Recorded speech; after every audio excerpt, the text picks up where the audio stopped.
It's time to relax, grab a drink, pull up a chair by the hearth, and have a seat in the Skald Circle to listen to the tale of the Tinderbox from Denmark as told by Casimir. Before we begin our story, we wanted to remind you that we release new tales for free every week. Our shorter tales release on Wednesdays, and our longer chapter stories release on every other Saturday. Find out where you can hear them on our website at thescaldcircle.com. And be certain to subscribe to us on Apple Podcasts, Google Podcasts, Podbean, Spotify, or whatever your favorite podcast app is. That way, you'll never miss out on one of our enchanting tales from around the world. And this is the tale of the Tinderbox. A soldier came marching along the high road. 1, 2, 1, 2. He had his knapsack on his back and his sword at his side, for he had been to the wars, and he was on his way home now. He met an old witch on the road, who was so ugly her lower lip hung right down onto her chin. She said, "Good evening, soldier. What a nice sword you've got, and such a big knapsack. You are a real soldier. You shall have as much money as ever you like." "Thank you kindly, you old witch," said the soldier. "Do you see that big tree?" said the witch, pointing up to a tree close by. "It is hollow inside. Climb up to the top and you'll see a hole into which you can let yourself down. Raise down under the tree, and you will tie a rope round your waist so that I can haul you up again when you call." "What am I to do under the tree?" asked the soldier. "Fetch money," said the witch. "You must know that when you go down to the bottom of the tree, you'll find yourself in a wide passage. It's quite light there, for there are over 100 blazing lamps. You will see 3 doors which you can open, for the keys are there. If you go into the first room, you will see a big box in the middle of the floor. A dog is sitting on top of it, and he has eyes as big as saucers, but you don't need mind that. I will give you my blue checkered apron, which you can spread out on the floor, then go quickly forward, take up the dog, put him on the apron, open the box, take out as much money as you ever like. It is all copper, but if you like silver better, go into the next room. There you will find a dog with eyes as big as millstones, but never mind that. Put him on the apron and take the money. If you prefer gold, you can have that too, and as much as you can carry. If you go into the third room, but the dog sitting on that box has eyes each as big as the round tower. He is a dog indeed, as you may imagine, but don't let that trouble you. You only have to put him onto my apron and he won't hurt you, and you can take as much gold out of the box as you like." "Well, that's not so bad," said the soldier, "but what am I to give you, old witch? For you'll want something, I'll be bound." "No," said the witch, "not a single penny do I want. I only want you to bring me an old tinder box that my grandmother forgot the last time that she was down there." "Well, tie the rope round my waist," said the soldier. "Here it is," said the witch, "and here is my blue checkered apron." Then the soldier climbed up the tree, let himself slide down the hollow trunk, and found himself, as the witch had said, in the wide passage where the many 100 lamps were burning. Now he opened the first door, and there sat the dog with eyes as big as saucers staring at him.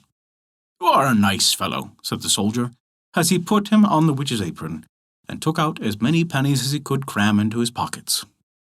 Then he shut the box, and put the dog on top of it again, and went into the next room. Hello!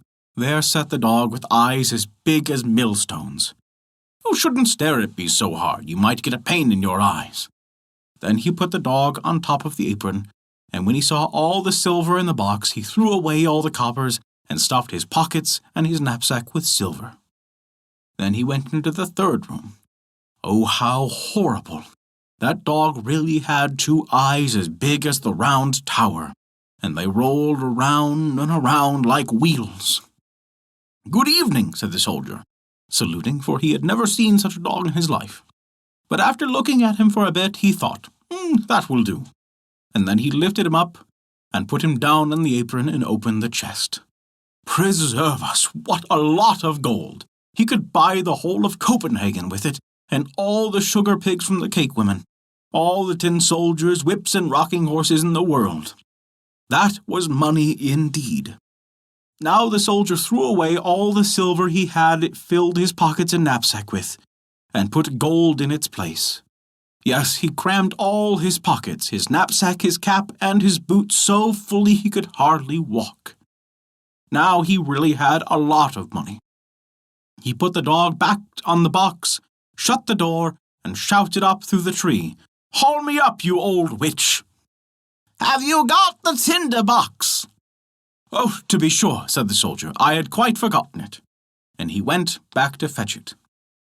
The witch hauled him up, and there he was standing on the high road again with his pockets, boots, knapsack, and cap full of gold.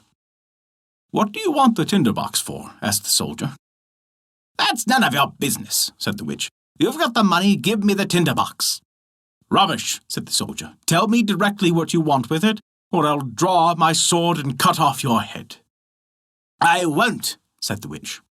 Then the soldier cut off her head. There she lay. He tied all the money up in her apron, slung it over his back like a pack, put the Tinderbox in his pocket, and marched off to the town. It was a beautiful town. He went straight to the finest hotel, ordered the grandest rooms, all the food he liked best, because he was a rich man now, that he had so much money. Certainly the servant who had to clean his boots thought they were very funny old things for such a rich gentleman, but he had not the time to buy any new ones. The next day he bought new boots and fine clothes. The soldier now became a fine gentleman, and the people told him all about the grand things in town, about their king, and what a lovely princess his daughter was. "Where is she to be seen?" asked the soldier. "You can't see her at all," they all said. "She lives in a great copper castle surrounded with walls and towers. Nobody but the king dare go in and out, for it has been prophesied that she will marry a common soldier, and the king doesn't like that." "Well, I should like to see her well enough," thought the soldier, but there was no way of getting leave for that. He now led a very merry life, went to theatres, drove about in the King's Park, and gave away a lot of money to poor people, which was very nice of him, for he remembered how disagreeable it used to be to not have a penny in his pocket. Now he was rich, wore fine clothes, and had a great many friends, who all said what a nice fellow he was, a thorough gentleman, and he liked to be told that. But he went on spending money every day, and his store was never renewed. He at last found himself with only 2 pence left. Then he was obliged to move out of his fine room. He had to take a tiny little attic up under the roof, clean his own boots, and mend himself with a darning needle.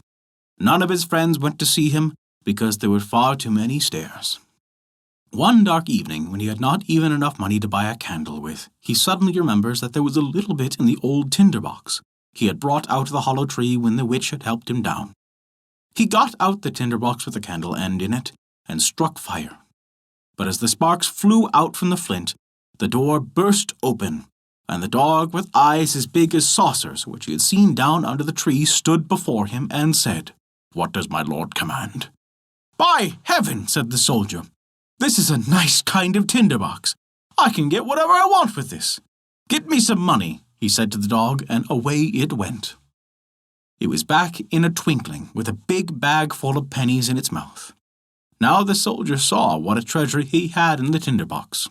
If he struck once, the dog which sat in the box of copper came.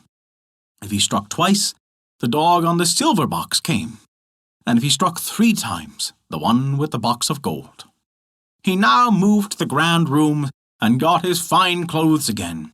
Then all his friends knew him once more and liked him as much as ever. Then he suddenly began to think, "After all, it is a curious thing that no man can get a sight of the princess. Everyone says she is so beautiful, but what is the good of that when she always has to be shut up in a big copper palace with all the towers? Can I not somehow manage to see her? Where is my Tinderbox?" Then he struck the flint, and whisk came the dog with the eyes as big as saucers. "It is certainly the middle of the night," said the soldier, but I am very anxious to see the princess, if only for a single moment." The dog was out of the door in an instant, and before the soldier had time to think about it, he was back again with the princess. There she was, fast asleep on the dog's back, and she was so lovely that anyone could see that she must be a real princess.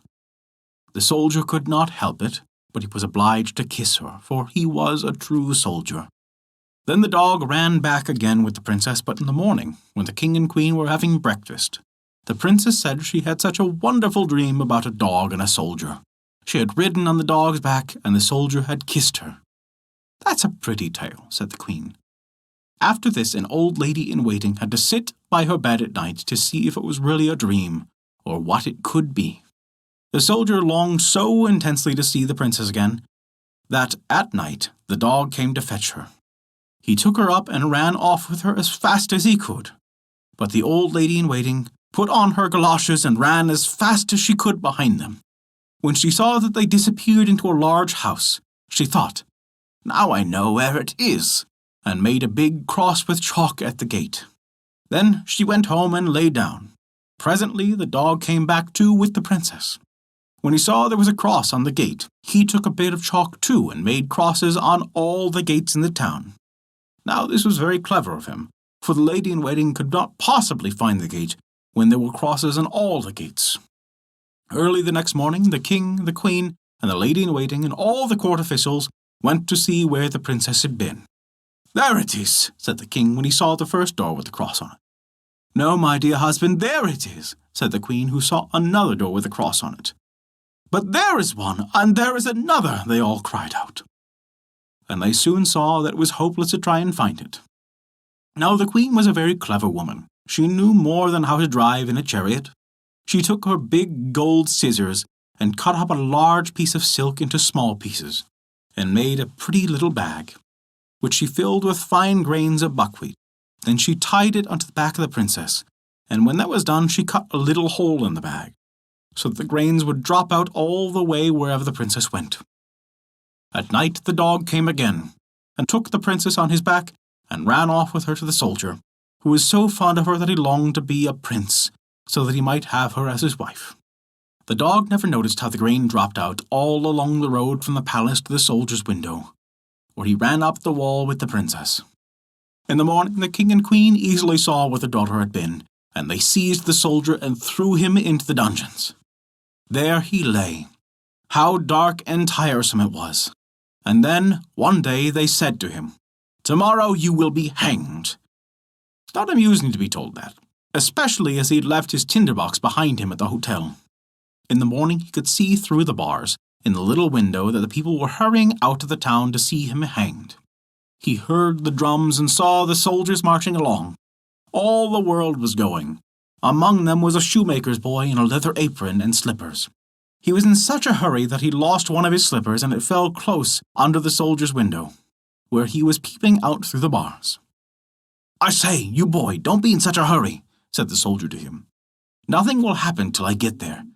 But if you will run to the house where I used to live and fetch me my tinderbox, you shall have a penny. You must put your best foot foremost." The boy was only too glad to have the penny, and tore off to get the tinderbox and gave it to the soldier, and yes, now we shall hear. Outside the town a high scaffold had been raised, and the soldiers were drawn up round about it, as well as crowds of the town people. The king and the queen sat upon a beautiful throne exactly opposite the judge and all the councillors. The soldier mounted the ladder, but when they were about to put the rope around his neck, he said that before undergoing his punishment as a criminal was always allowed the gratification of a harmless wish, and he very much so wanted to smoke a pipe, as it would be his last pipe in this world. The king would not deny him this, so the soldier took out his tinderbox and struck fire. Once, twice, 3 times. And there were all the dogs, the one with the eyes like saucers, the one with the eyes like millstones, and the one whose eyes were as big as the round tower. "Help me, save me from being hanged," cried the soldier. And the dogs rushed at the soldiers and councillors.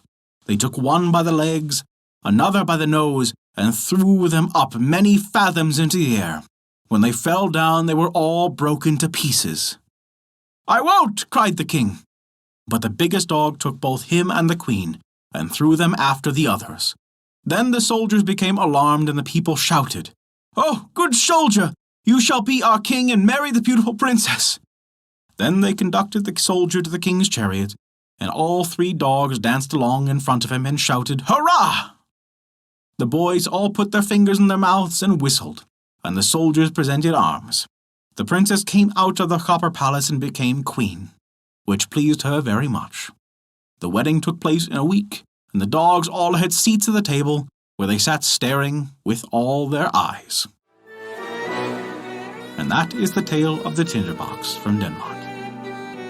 Thank you for listening to our story. If you enjoyed it, we recommend taking a look at our Patreon page, as noted in the description below. You can earn great rewards while also supporting us, to keep these stories alive for generations to come. Also, remember to subscribe to us on your podcast app, and leave us a 5-star rating if you enjoyed this story. A special thank you to Kat for their support this month. Without your contribution, we wouldn't be able to continue these stories, and we truly appreciate it. Visit theskaldscircle.com to stay up to date with all of our current events, news, and much more. Not only that, but you can also visit our story archive of every tale we have ever told. It's sorted by origin and region for the convenience of your listening pleasure. Thank you for listening to our story.